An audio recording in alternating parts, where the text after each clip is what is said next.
Assalamualaikum warahmatullahi wabarakatuh. Apa kabar sobat sekalian? Jumpa lagi di channel Rama Temen ini. Kali ini kita akan membahas berita hangat dan masih hangat diperbincangkan, yaitu tentang Perpu Ciptaker yang sekarang lagi heboh dan menjadi sorotan termasuk juga para buruh yang mempunyai kepentingan besar, yaitu dari cnnindonesia.com.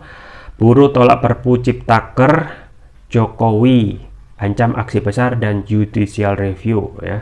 Dan ini terkait dengan Perpu, ya, kado akhir tahun kemarin yang pemerintah meskipun tidak ujuk-ujuk segera menerbitkan Perpu, ya, yang itu sekaligus memberikan kekuatan hukum untuk memberikan legalitas, ya, agar Omnibus Law itu bisa diaktifasi lagi. Ini sesuai tentu saja ini pasti akan memberikan, ya, kalau kita melihat isinya banyak sekali hal-hal yang sangat merugikan buruh. Dan kita sangat sayangkan hingga saat ini, ya, belum ada benar-benar DPR itu keberpihakan kepada rakyat termasuk buruh yang saat ini memang sedang kondisinya memang masih struggling atau berjuang, tetapi lebih condong untuk keberpihakan kepada para pemilik modal atau kapitalis termasuk juga oligarki. Dan ini, ya, harus ada ancaman ke depan, ya, sesuai yang disampaikan oleh buruh, ya, akan ancam aksi besar dan JR atau Judicial Review. Langsung saja kita baca dan kita ulas. Jakarta, CNN Indonesia. Partai Buruh dan Organisasi Serikat Buruh menolak isi peraturan pemerintah pengganti Undang-Undang Perpu nomor 2 tahun 2022 tentang Ciptaker yang baru diterbitkan Presiden Joko Widodo. Setelah mempelajari, membaca, menelaah, dan mengkaji salinan Perpu nomor 2 tahun 2022 yang beredar di media sosial, dan kami sudah menyandingkan dengan Undang-Undang Cipta Kerja serta Undang-Undang nomor 13 tahun 2003, maka sikap kami menolak, kata Presiden Partai Buruh Said Iqbal dalam keterangannya Minggu 1 Januari. Ia merinci sejumlah pasal yang ditolak oleh buruh. Pertama, pasal tentang upah minimum. Iqbal mengatakan di dalam Perpu upah minimum kabupaten atau kota menggunakan istilah dapat ditetapkan oleh gubernur. Itu sama dengan Undang-Undang Cipta Kerja. Bahasa hukum dapat berarti bisa ada, bisa tidak, tergantung gubernur. Nah, ini persoalannya. Usulan buruh adalah redaksinya. Gubernur menetapkan upah minimum kabupaten atau kota, kata dia. Selain itu, persoalan lain dalam Perpu terkait upah minimum yang ditolak buruh adalah formula kenaikan upah minimum berdasarkan inflasi, pertumbuhan ekonomi, dan indeks tertentu. Buruh menolak menggunakan indeks tertentu. Pasal lain yang kami tolak di Perpu adalah adanya pasal 88F yang berbunyi, dalam keadaan tertentu pemerintah dapat menetapkan formula perhitungan upah minimum yang berbeda dengan formula perhitungan upah minimum sebagaimana yang dilakukan dalam pasal 88D ayat 2, kata Iqbal. Buruh berpendapat hal itu seperti memberikan mandat kosong kepada pemerintah sehingga bisa seenaknya mengubah aturan. Permasalahan lain terkait dengan pengupahan, Perpu juga menegaskan hilangnya upah minimum sektoral, ujarnya. Pasal lain yang ditolak buruh terkait outsourcing atau alih daya. Buruh meminta sekurang-kurangnya outsourcing harus kembali ke Undang-Undang nomor 13 tahun 2003 dengan ada batasan yang jelas. Hal lain yang menjadi sorotan terkait pesangon. Dalam Perpu tidak ada perubahan. Buruh meminta kembali pada Undang-Undang nomor 13 tahun 2003. Lalu tentang PKWT yang di Undang-Undang Cipta Kerja tidak dibatasi periode kontraknya. Iqbal mengatakan di dalam Perpu tidak ada perubahan terkait hal tersebut. Terkait dengan PHK tidak ada perubahan, masih sama dengan Undang-Undang Cipta Kerja. Partai Buruh menolak sistem mudah rekrut, mudah PHK, kata Iqbal. Kemudian soal tenaga kerja asing yang persis dengan Undang-Undang Cipta Kerja. Partai Buruh menolak dan meminta harus ada izin untuk TKA. Kemudian sanksi pidana sama persis dengan Undang-Undang Cipta Kerja. Kami minta kembali Undang-Undang 13 2003. Berikutnya adalah pengaturan waktu kerja juga sama persis dengan Undang-Undang Cipta Kerja. Begitu juga pengaturan cuti, kata dia. Pengaturan cuti panjang yang hilang kami tolak. Begitu juga pengaturan cuti harus kembali ke Undang-Undang 13 tahun 2003. Imbuh dia. Ia mengatakan pihaknya mempertimbangkan langkah hukum dengan melakukan judicial review. Sementara langkah gerakan akan ada aksi besar-besaran. Di samping itu, pihaknya juga akan melakukan lobby. Partai Buruh dan Serikat Buruh berharap bisa bertemu dengan Presiden Jokowi untuk memberikan masukan Tentang kapan waktu pelaksanaan aksi dan gugatan terhadap Perpu kami akan diskusikan terlebih dahulu dengan elemen yang ada di Partai Buruh, ujar Iqbal. Ya, sobat sekalian, tentang aksi besar yang akan dilakukan oleh para buruh ya, ini harus menjadi cambukan pada pemerintah termasuk juga DPR yang katanya adalah Dewan Perwakilan Rakyat, tetapi nyatanya undang-undang yang ada ketika dikeluarkan Perpu dan mayoritas buruh menolak, dan itu ada kerugian yang besar, tapi tidak ada respon sama sekali dari DPR yang merupakan wakil rakyat itu untuk setidaknya ya memanggil presiden ya, ataupun membatalkan Perpu yang harusnya bisa memfasilitasi keinginan para buruh. Nah, memang pada Undang-Undang Ciptaker ya, kita ketahui banyak sekali undang-undang ini ya, isinya lebih banyak memberikan karpet merah kepada para pemilik modal ya, termasuk juga oligarki untuk menjalankan bisnisnya, lebih kepada mereka yaitu para kapitalis daripada kaum buruh yang terus-menerus menjadi objek penderitaan dan terus-menerus dikesampingkan hajat hidup yang layak.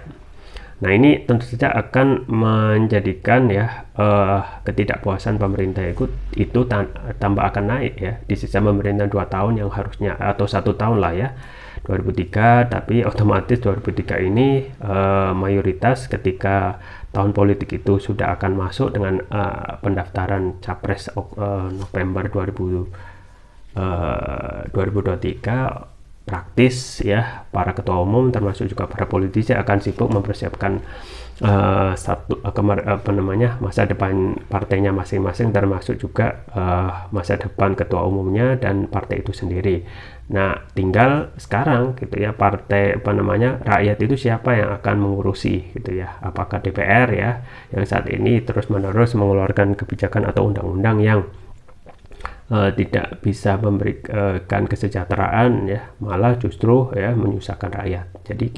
Jadi yang harus kita pahami, demokrasi ya yang dilakukan yang terjadi saat ini itu tidak akan pernah bisa memberikan keadilan sosial gitu ya, keadilan kesejahteraan gitu ya. Yang ada adalah pemenuhan kepada kepentingan ya oligarki atau para kapitalis pemilik modal. Termasuk juga banyak undang-undang yang pasti setiap undang-undang dikeluarkan oleh DPR itu pertama tidak bisa memfasilitasi kepentingan rakyat ya, dalam hal ini kaum buruh itu yang sudah kemarin pada saat awal-awal Omnibus Law disahkan itu penolakannya luar biasa. Yang kedua ya, jelas-jelas kurang ada yang namanya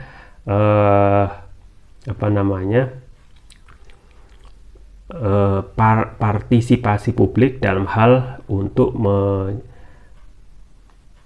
membahas undang-undang Cipta Kerja. Ini persoalan ya. Nah, ketika ditanya ya ketua DPR apakah sudah membaca semuanya ya, saya membaca acak gitu. Nah, ini kan persoalan ya. Dan jelas sudah gitu ya, kalau sekarang terlihat jelas ya pemerintah dalam hal ini kejar setoran dalam tanda kutip untuk menyelesaikan tugasnya, lebih mendahulukan kepentingan para pemilik modal daripada kepentingan para rakyatnya yang sekarang lagi susah ya. 2023 ini bukan malah tahun yang baru ini ada optimisme, tetapi yang ada adalah optimisme untuk kondisi yang lebih berat ya di tahun 2003. Dan ini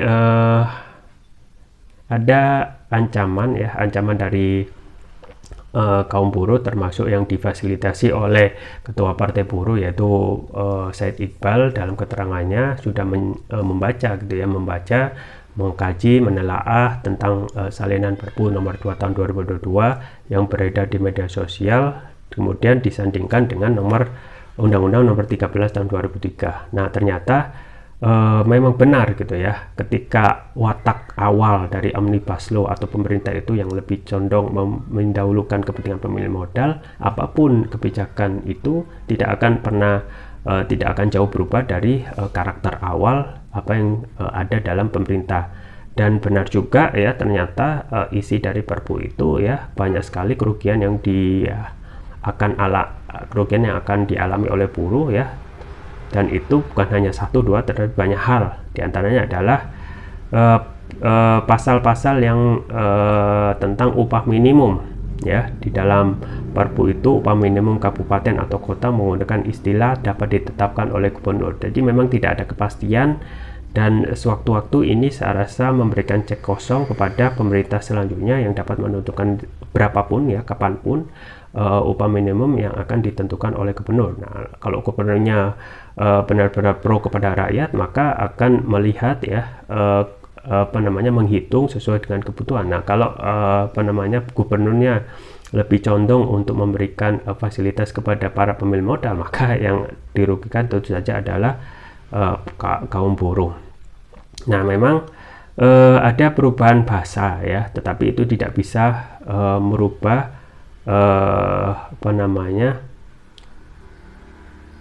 tidak bisa merubah ketetapan awal ya, cuma beda bahasa ya, tetapi tetap ya kondisi untuk menetapkan upah minimum itu masih redaksinya gubernur yang menetapkan gitu ya. Ini persoalan.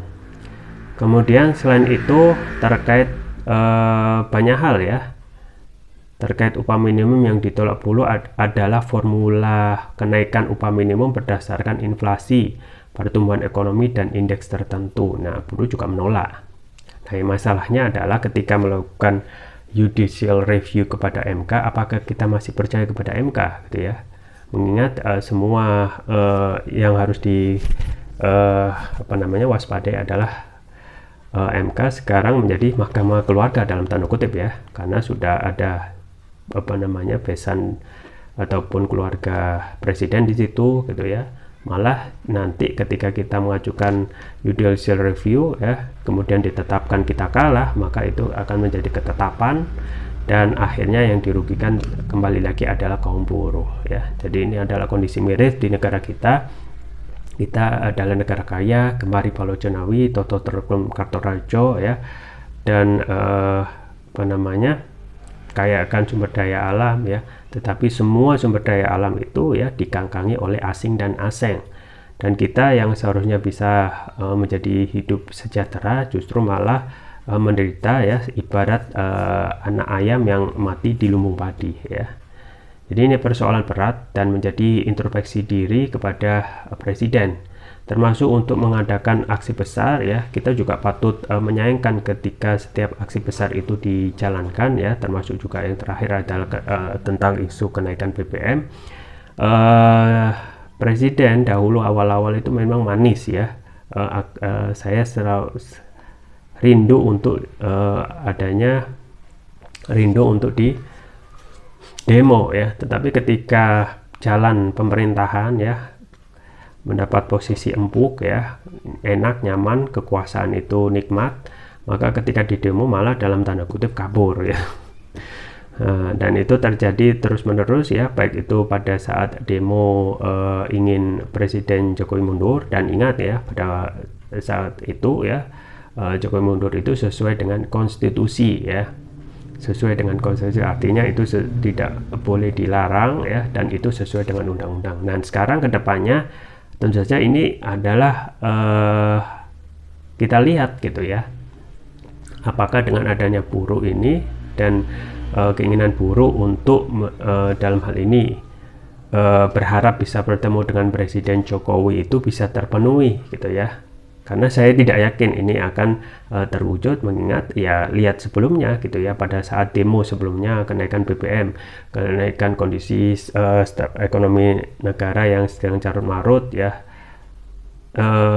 ada saja alasan dari presiden itu untuk tidak hadir ataupun keluar dari istana dengan berbagai alasan dengan agenda yang sudah dijadwal. Padahal itu kan semuanya teknis yang bisa ditunda ya, dan lebih mendahulukan kepentingan rakyat, yaitu terutama kepentingan buruh saat ini yang sedang tercederai dengan adanya Perpu Ciptaker Jokowi yang benar-benar dari hal upah minimum, kemudian untuk libur cuti itu juga dikurangi dan lain sebagainya gitu ya. Jadi memang kita harus berpikir lebih dalam bahwasanya dalam alam demokrasi ini akan sangat sulit ya kebutuhan masyarakat itu bisa terpenuhi, dan demokrasi itu hanya utopis ya. Yang ada adalah bukan melayani kepentingan rakyat tetapi lebih melayani kepentingan ya para pemilik modal.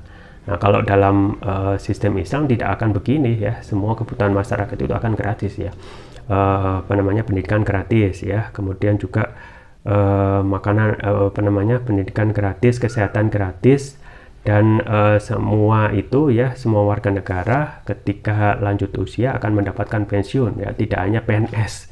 Semua warga negara ketika sudah lanjut usia akan mencapai pensiun. Jadi tidak akan ada kecemburuan sosial bahwasanya akan mendapatkan pensiun itu hanya PNS saja, tetapi ketika Islam itu diterapkan ya, sistem itu benar-benar adil, yaitu akan semuanya itu akan gratis ya, pendidikan gratis, kesehatan gratis ya, tinggal makan saja gitu. Jadi termasuk juga untuk pengupahan itu pasti akan layak ya, termasuk juga untuk